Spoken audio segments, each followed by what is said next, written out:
true entrepreneurs. And today is like every episode you've seen all year long.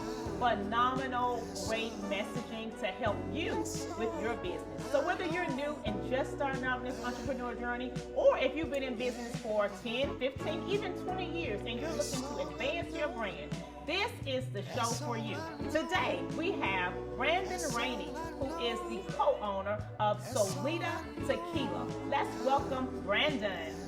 Thank you for having me. Very happy to be here. Yes, happy to have you. Thank you. So I'm sure everybody wants to know, why tequila? Why get in this industry? Well, there's two reasons. One, the whole idea came about on a guy's trip to Miami. Okay, so guys drinking. All guys right. drinking. We already know this is going to be fun. And we were introduced to another brand of tequila, which was good. You know, it was the best out of the options that we were presented. But when we got back to Memphis, we couldn't find it. Okay, so you're from Memphis, been here, or I'm originally from Michigan. Okay. But I've been in Memphis for like 30 years. Okay, and what do you do outside of entrepreneurship? I do, my 9 to 5 is I work for a electronics manufacturing company. Okay, so you still have a 9 to 5. I still have a 9 to 5 right now. A 9 to 5. It's good to have a 9 to 5. Yeah, so I do supply chain management, purchasing, international supply chain stuff. Cool. And I decided to take all of that stuff that I've learned and apply it to something that would make me money. Brandon, that has been the key. Like, since I've been an entrepreneur, everyone that I've talked to has found their passion and figured out a way to take all of their experience and what they've learned and take their passion and put those two together and create something that they love. And that's what we did for all of us, myself and my partners. We took all of the knowledge that we have gained in the 120 plus combined years of experience in our respective fields and decided to apply that to something that would build generational wealth for our families. Generational wealth, that is key. That is key. And that happens to be Solita Tequila. Okay. Who are your partners? You said your team. So it's myself, I'm the CEO. Okay. Lawrence Driver, he is the COO. Okay. Then we have Todd Walsh, who is the CHRO. Okay. And then we have the infamous, the famous Kendrick Smurf Westbrook. Oh, Smurfy's, the barbecue. Smurfy Smokehouse, yes. For those of you that don't know, Smurfy's is like one of the best smokehouses in Memphis, Tennessee. Well, he is the CXRO, the Chief Customer Experience Officer. Now that's very important. He is the eyes and the face. He likes to get out and engage people, so that's his expertise. Now, Brandon, I will just say I am in awe of the fact that you all thought enough of customer experience to have someone to say, this is your role. This is a critical part of our brand and our business, and this is what we need. He has been an entrepreneur for almost 20 years now, so he had a head start on engaging with the customers. And then he started his own business, his own food truck. So we leaned heavily on his experience, and I was like, hey, how do we engage the customers in this way? How do we better engage the customers in that way? So he was the key person for that. He knows just about everybody. Wow. So it was critical for us to have that component on our leadership team. Most entrepreneurs look at customer experience last. We looked at it first. I'm just being honest. Yes. It needs to be looked at first because your customers is what's going to drive your revenue. Loyal customers give you repeat customers and they give you referrals. Yes. That's a huge part of our business is referrals. It is. And it comes through him getting out and engaging people. That is awesome. That's success within itself. Oh, yeah. Wow. You have just taught us something. I'm sure many people are now thinking like, what does my customer experience look like? You definitely need to make that a key component. Yeah, all the other stuff is important, but you got to make sure you keep your customer in mind. Yes, you have to keep your customer top of mind. I worked for a company some years ago. I won't name the company, but a lot of the things that we did, and I worked in customer experience marketing, and a lot of the things that we did was what we thought, the trends that we saw. Right. And we had an aha moment and said, let's go do some focus groups. What are our customers saying? What is it that they want? Let's try giving them that. Like, duh. That's what is it that your customers want? What are they saying about your products and service?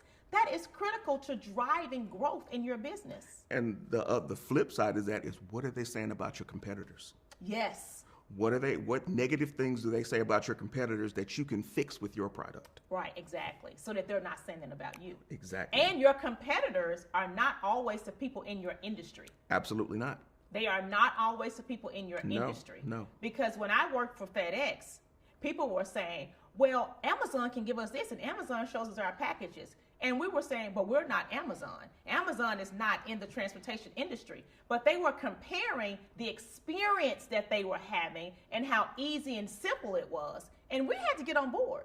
Mm-hmm. And we had to do that same thing. Mm-hmm. So now we're sending you text messages and we're letting you know when your package is coming. It's 5 stops away. It's 10 stops away. But Amazon started that trend. Sure they really did. did. They did. They really did. They changed the industry with that. Mm-hmm. Yeah. So your tequila, where does it come from? How did you guys get started with it? How long did it take to make it?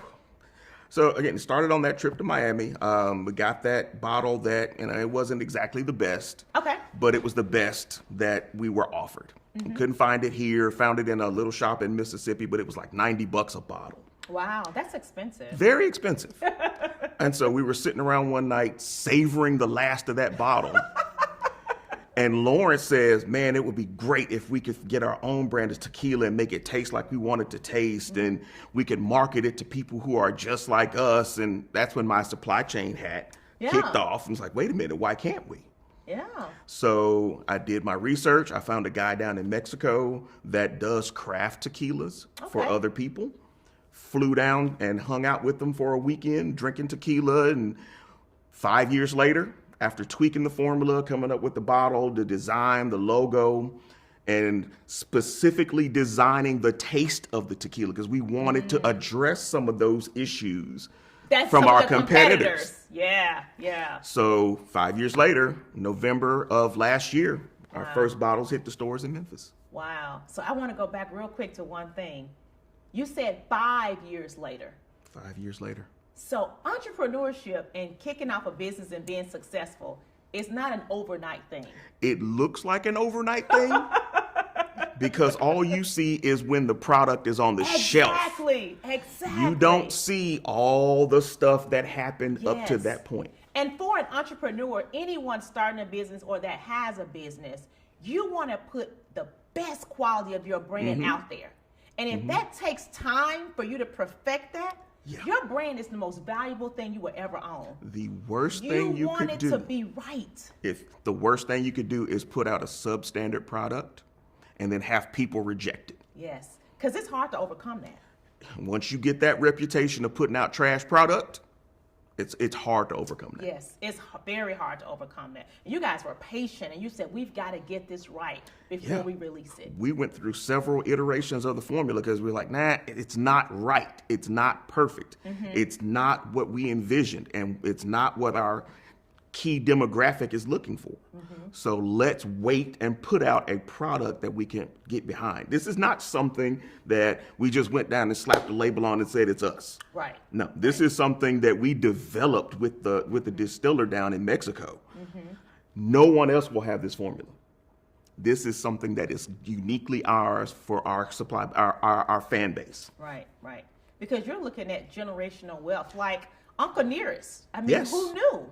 Yes, we actually went to a summit sponsored by Uncle Nearest and Jack Daniels. Fawn Weaver had a bunch of Black-owned spirits across the U.S. come out to Murfreesboro, out to the Uncle Nearest and Jack Daniels facilities, and just poured into us for 3 days. Wow. Gave us the keys to the kingdom, had all these fancy people come out and tell us from start to finish, this is how you get in the game. Invaluable. And that is definitely And she did it for free. For F-R-E-E. Free 99. Wow. So you really have everything you need to be successful. Yeah. And the fact that you were willing and open-minded and had the realization that we've got to learn this craft. We've got to learn and do it right. I mean, none of us came from background in spirits. Right. We all came from backgrounds manufacturing and operations management, HR, and barbecue. None of us had a Nothing background. from spirits. So we had to learn this industry. We had to learn our product. We had to learn our fan base. We had to learn all of this stuff and then apply it. Yes. Learn it and apply it. Learn it, then apply it. And then keep learning because stuff changes. Yes. You know, innovation it's with us. It's going to always be with us. But we do two things. One, we try to respect the tradition behind tequila. Because it's a huge thing. It's a huge tradition of Mexico. So we definitely want to respect that tradition. But we also want to keep our customer in mind. Yes. So where are you now? Like I said, we just celebrated 1 year Congratulations. of being on the shelf. Happy anniversary. Happy anniversary to us. 1 year of being on the shelves here in Memphis. We just signed 2 new deals that will expand us outside of Memphis, and we're very excited. That's a big deal in 1 year, in just 12 months. In 12 months. So those 5 years of research and learning and perfecting has paid off. Yeah. So we just signed deals for Chicago and for Dallas. Nice. And again, in those 5 years and that 1 year since we hit the shelves, we're in 30 places here in Memphis. Just signed those 2 new deals. And we've won 4 awards for our tequila. In 12 months? In 12 months. 2 golds and 2 silvers. Wow. In, I've got goosebumps. in international tasting competitions. This is not just down the street, somebody at the liquor store. These are international brands that everybody knows. And we got 2 golds and 2 silvers. Well, I don't have to ask you what was your key to success, because I think at this point we all know it was being intentional about crafting the perfect brand of tequila for your customers. Yeah, it's about being passionate, taking the time for that, being consistent, and learning the industry. Learn the industry, learn your product, learn your business. So how did this thing in Chicago and Dallas come about? Tell us about that. So Todd and Smurf, Yeah. Todd is from Chicago. Smurf has a lot of family in Chicago. When they would go up there, they would do tastings in different events. Like Smurf would take his food truck up there for food festivals, and he'd do tastings. Okay. Todd would go visit family, he'd do tastings. So we developed a loyal following in Chicago. From the tasting. And they started asking for it. And then we had someone reach out to us on our social media pages and say, hey, we'd love to put you guys in Chicago. Wow. Sure. Why not? Why not? Same thing with Dallas. Todd has family in Dallas, so he would go down there and do tastings, and he would go down there and do, he has part ownership in a cigar brand. So he would go down there and do cigar and tequila pairings. Got very popular down there. Several people on certain teams who shall remain nameless liked it. Yeah. And they want to buy it. So again, someone reached out to us and said, hey, we want to put you in Dallas. That's great marketing. So 2 things I see from that. 1, as a business owner, as an entrepreneur, you have to be proud of your brand, of your business, and want to share it with people. You live it, you breathe it. This is me, this is a part of me, and you're representing that well. The second thing is, you said you guys did tastings. That was complimentary to the customers to get the people to see, but you had to invest in you and say, we've got to get some tequila and we've got to give it out complimentary. We've got to pay for hotel, we got to pay for travel. Right. All of that has to be a part of your budget to get your brand out there. Yeah, because we don't have the marketing budget of some of the bigger brands. Right. But if you do put us up against anybody else, I guarantee you'll like ours better. I'm not a drinker. I'm not even going to try. But I believe you. It's not us saying that. I mean, this is, national tasting competitions are giving us gold medals, silver medals. So it's holiday time. Are you guys doing any specials, any tasting, hosting any parties or anything for the holidays? We did, so far this month, we've done 6 tastings.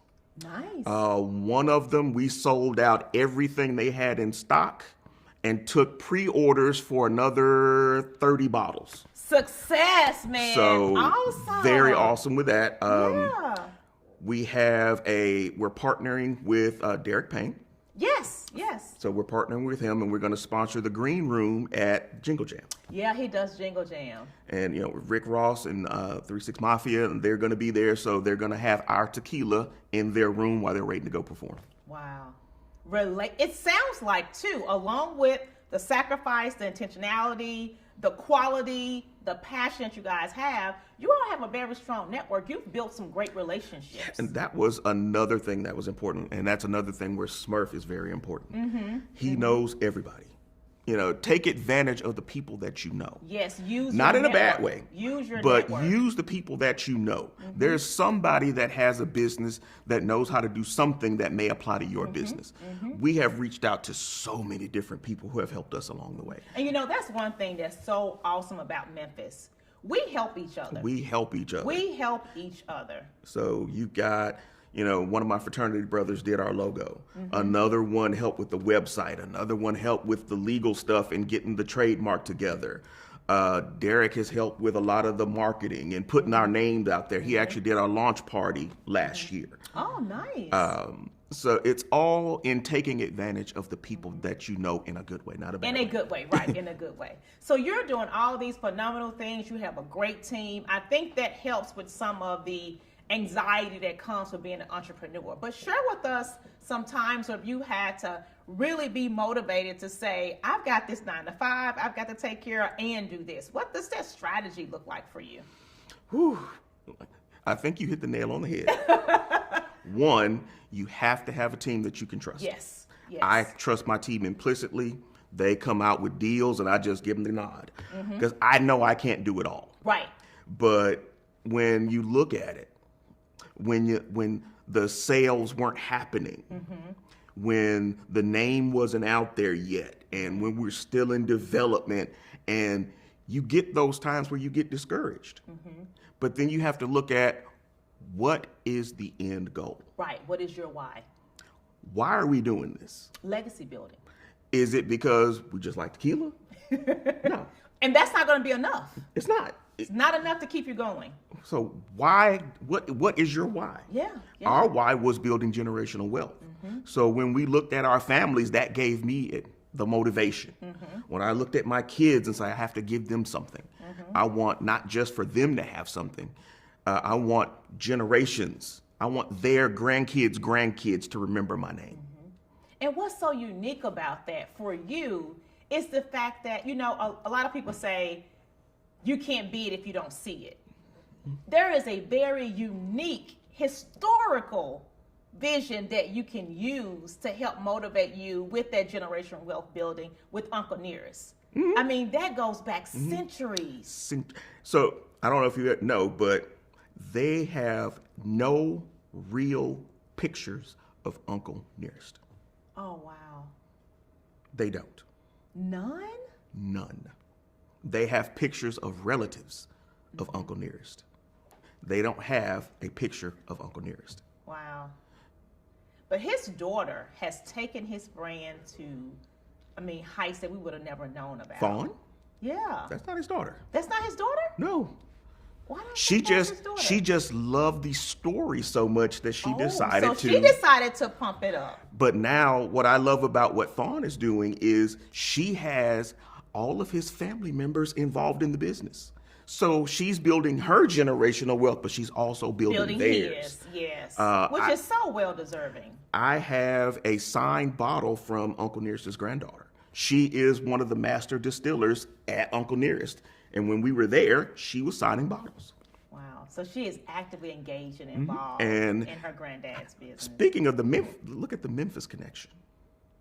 A Memphis artist was hired to do a painting of Uncle Nearest that is now hanging at the Uncle Nearest facility. Wow. So there were no pictures. How did he get to do? It's a rendering based on some relatives. Based on how they described him. Yes. Wow. Wow. That is amazing. Because African Americans were not in spirits. It's not something that was common. No. Not even 10 years ago, I don't think. It really started to explode a few years ago. But again, you have to understand the business and understand the barriers to entry. Yes. There are a lot of barriers to entry when The it comes biggest to one is alcohol. finance. So we've been doing this out of our own pockets. Wow. We have literally bootstrapped it for the last 5 years. No loans, no investors. We're not turning any down if anybody's watching. But we have bootstrapped it to make sure that we get something on the shelves that we can stand behind before we ask anybody else to stand behind it. And there is nothing wrong with getting support No, for absolutely your not. business. But for those that, like you said, boots on the ground and have scrapped it, you take care of your brand. It's your heart, it's your soul, it's your everything. Absolutely. It reminds me of all the cars. Man, he's going to kill me for this, but all the cars that I bought my son.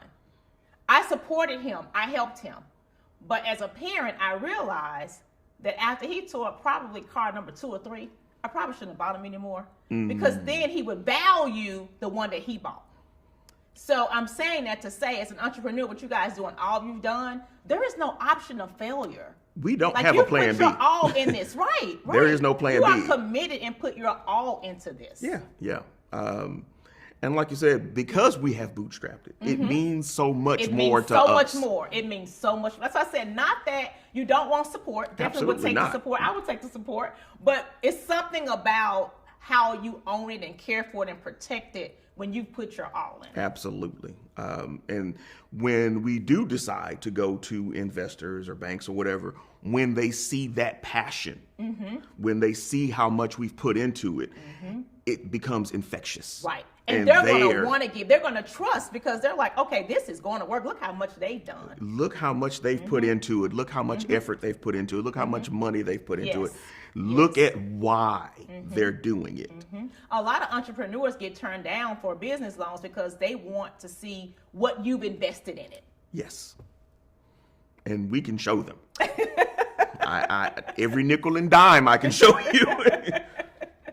So how can our guests reach you to buy your products or learn more about you guys? So you can visit our webpage, solitatequila.com. Okay.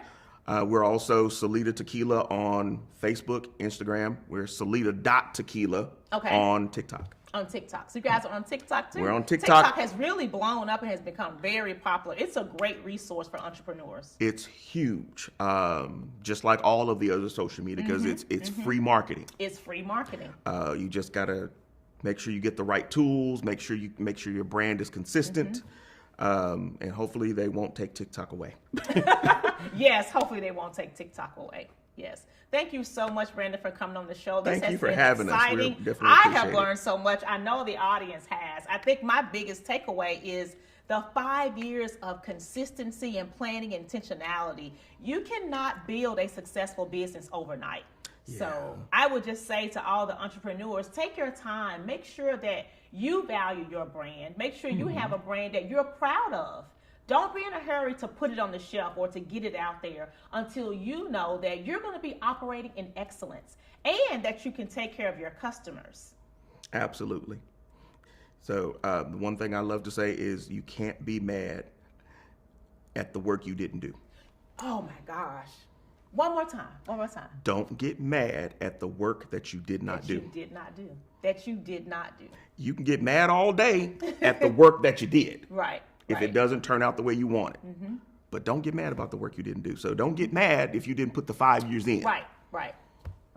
Put in the time, energy, and effort Put in the where work. it needs to go. You've got to put in the work. There's no way around it. You've got to put in the work. As an entrepreneur, there's no way around it. There's no way around it. You can't wish it to happen. Yeah, you can't wish upon it. No. One of my guests told me one time, she said, I feel like this is a setup. Because I work so hard, sometimes I feel like it's a setup. But if you are truly passionate about what you do, you believe in your product or service, it's going to soar. But you've got to put the work in. You got to put the work in. You got to put the work in. Well, Brandon, happy holidays to you. Happy Thank you so holidays. much for coming. We're going to let our guests know there will be information on the website for you. Please grab you a bottle of this tequila. Or try several. it out and share on our social media pages as well. Thank you so much for joining us. And until next time, Real Talk for True Entrepreneurs will be back with you. Happy holidays. Today's episode is sponsored by ACG Brand Management, a brand valued focus company that focuses on the value of brands for organizations as well as individuals.